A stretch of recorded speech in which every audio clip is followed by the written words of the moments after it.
हिजो चाहिँ हाम्रो स्कुलमा चाहिँ सरप्राइज भइरहेको थियो।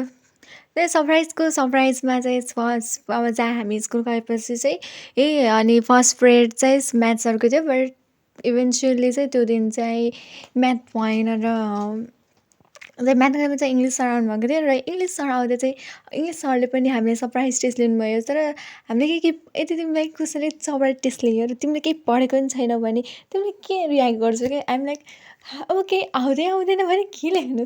अब तिमीले है लेख्नको लागि त कमसेकम रिभिजन त हुनुपर्छ। एटलिस्ट त्यो नि छैन। अब केही हेरेरै आएन, अब तिमीलाई लेख्न पनि छ, नलेख भने त मार्क्स जान्छ।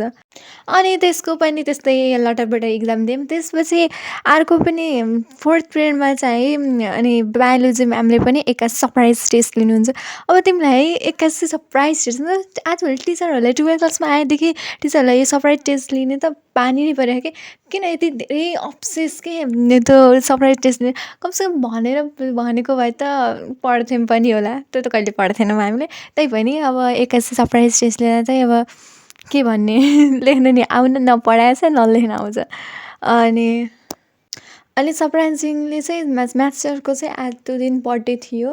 अनि बर्थडेमा पनि सरले चाहिँ केकहरू ल्याउनु भएको थियो। अनि हामीले चाहिँ त्यो पनि हाम्रो लागि सरप्राइज थियो कि सरको बर्थडे अनि सरमा सेलिब्रेट गऱ्यौँ। अनि मैले फोटो चाहिँ यसमा पिक्चरमा राखिदिन्छु, हो हेर्नु होला। अनि मैले सरलाई त्यो बर्थडेको केक 2टा ल्याउनु भएको थियो भने सरले त्यो चाहिँ मैले 2टा हाम्रो साथीहरूले र मैले चाहिँ बाँडिदिएको थियौँ।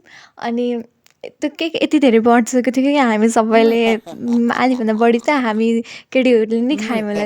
केटी हामी एटलिस्ट 6जना छौँ। 6जनामा 2जनाले खासै खान्दैनौँ भने हामी 4जना यति हन्तकाली जस्तो ठुस्यौँ नि खन्न पका जस्तो। आई होप आजहरूलाई हजुरलाई चाहिँ यो स्टोरी राम्रो लाग्यो र अर्को नेक्स्ट भिडियोमा चाहिँ फेरि मिल्नेछौँ। Bye bye, take care.